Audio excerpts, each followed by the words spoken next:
Autumn 1943. The English fog and the German Air Force virtually stop American deep penetrations.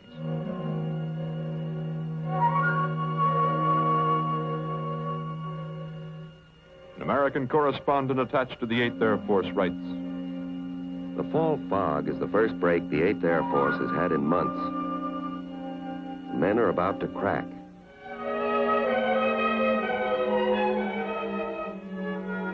On the outside, the airmen still play at being rough and ready. When a flyer stops cursing or griping, he has something serious on his mind. For the first time, the idea that they might be going to die has come into the lives of these airmen."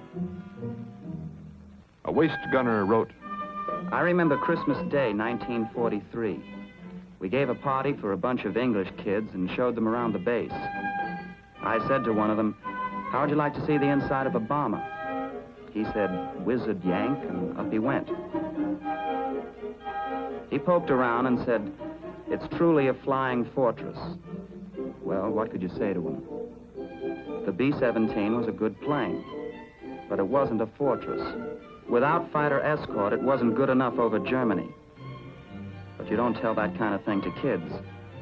We just gave them the best Christmas we could and acted like the heroes they wanted us to be." In the next months, the 8th Air Force is reinforced. A new long-range fighter, the P-51, appears.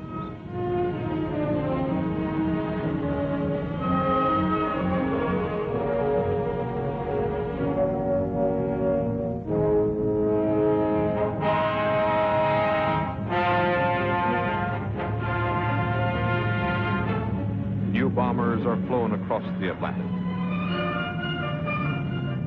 Daylight strategic bombardment will be successful only when every German industrial area can be reached. There is a line in Germany beyond which we cannot cross without losses too great to bear. We need strength at long range, or else we must abandon the idea of strategic bombardment. We need new defenses against the attacks of German fighters, and a machine gun turret is added under the chin of the B-17.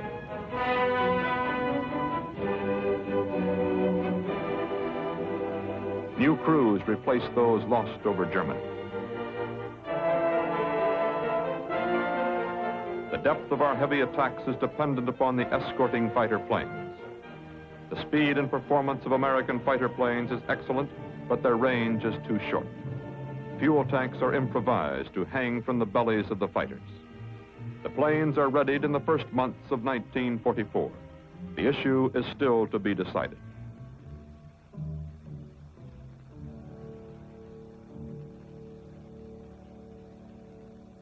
The orders come through. They read, "Attacks in strength must continue against strategic targets deep in Germany." The air crews are to be relieved from combat after flying 25 missions. But the men know that in some missions of the previous autumn, up to 20% of the bombers and their crews did not return. If the statistics continue to hold, no man can count on living through his tour of duty. Nevertheless, the bombers take off.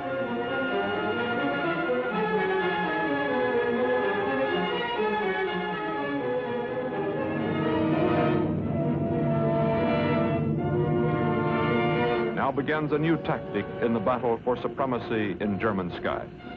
We hope these fighters, equipped with extra fuel tanks, will make the difference.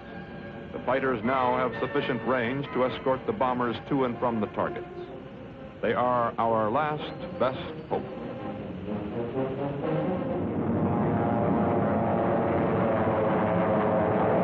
The American bomber and fighter formations meet each other 20,000 feet above the French coast. Meanwhile, the German airfields from the Baltic to Bavaria are alerted. At no time in the war has Germany had so many interceptors.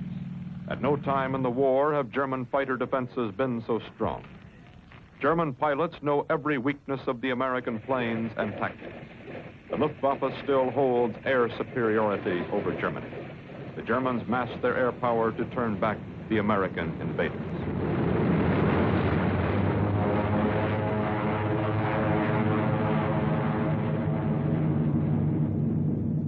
The Americans fly deeper into France, almost to the German border.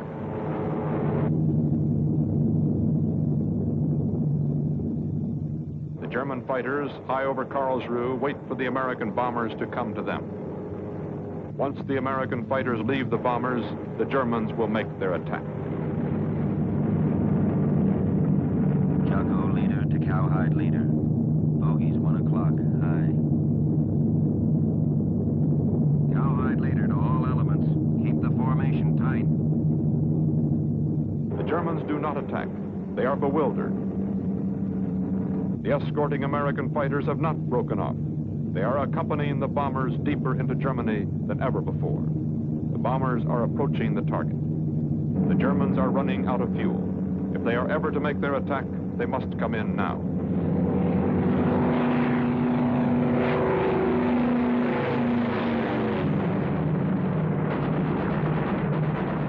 Friendly to turret flight. Bogey's attacking at 5 o'clock. Strip tanks and break left.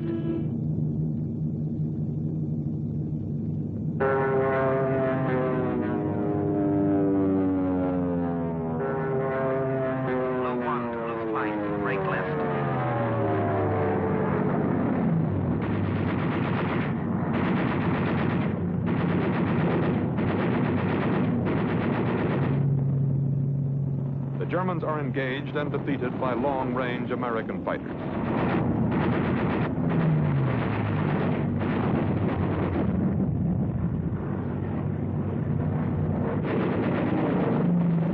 The Allies pressed the attack from 20,000 feet to 20 feet.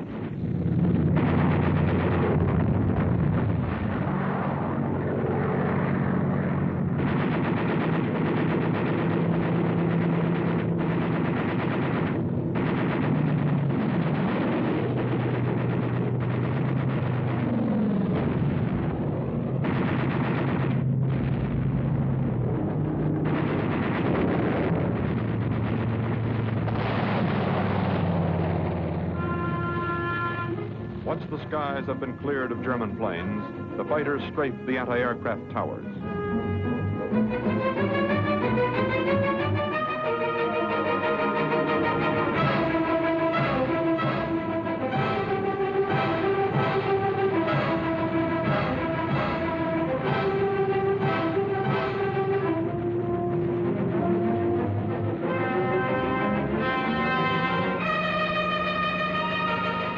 Later, down on the deck, in advance of the bombers, the American fighters shoot up the Nazi planes on the airfields before they can rise.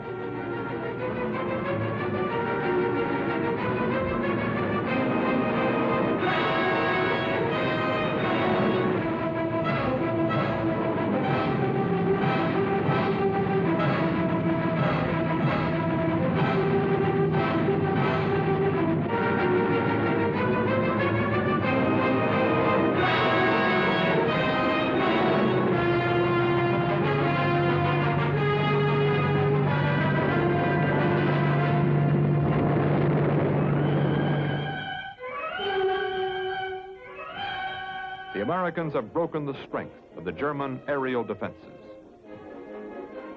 Now the American bombers are free to strike any target in Germany, however deep. The whole industrial complex supporting the German war machine lies vulnerable and exposed. The German factories, the oil refineries, the hydroelectric stations, the German industrial centers, Berlin, Hamburg,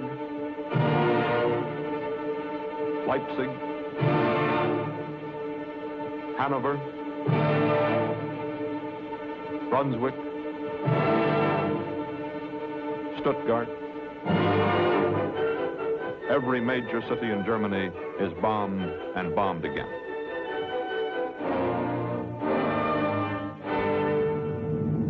The American formations come back to England virtually intact. We lose less than 4% of the bombers we send out. The men of the 8th Air Force know they now have a good chance to live out the war.